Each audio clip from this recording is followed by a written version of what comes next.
The Villa Itati is the Harvard Renaissance Studies Institute that's actually in like the suburbs of Florence.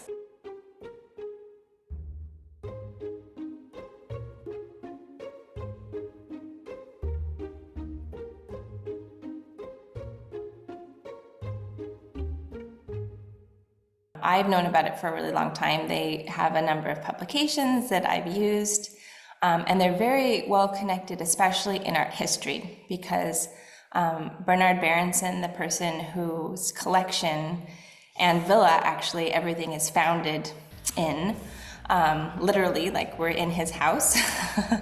And he's one of the kind of forefathers of modern art history.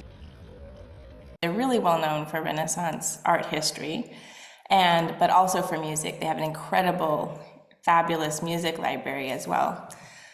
And so being a musicologist who is interested in using visual culture as a tool for understanding the way that music fit into the lives, particularly of women, which is the focus of my project. Recently, I've been tracing the Puggi family, who were notaries in the 15th century. And one of the children of that family, Marietta, a young woman, had a manuscript that is still there. And so I've been tracing her family to try and understand like her socioeconomic status. Would she have been literate? How would music have fit into her life? So that's why I'm here. I applied for and was granted a year-long fellowship. One of the amazing things about Itati is that they also support families. I have a son and a husband who were able to travel with me. So we all arrived in August and got Wesley enrolled in school. He plays the violin, and they have a little orchestra in the school, and I think that really helps because he makes a lot of connections through his musical activities. So that's the family thing. Like they give us housing in the Villa Linda in particular because they have a piano here.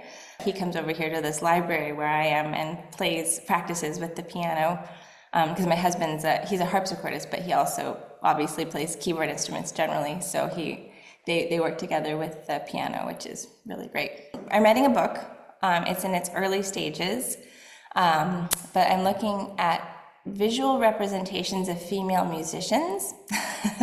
So paintings, frescoes, drawings, also print, like sometimes music prints from the early 16th century have female musicians represented on them. So looking at all kinds of different visual culture. And I'm looking around in the decades around 1500, which is a really hard time to trace women's lives and women's musicality because it's before any women start like publishing music, and there's been a real challenge to kind of understand how music fit into their lives in this period where the first music starts getting printed. So most things are still mostly in manuscript culture.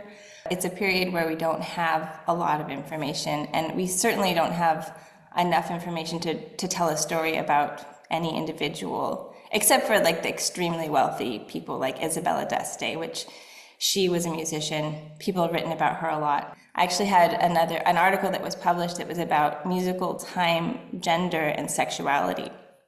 And that's kind of where I went into this kind of idea, thinking about gender and music, because paintings with musical subject matter can tell us something about what the painter thought other people would know about music.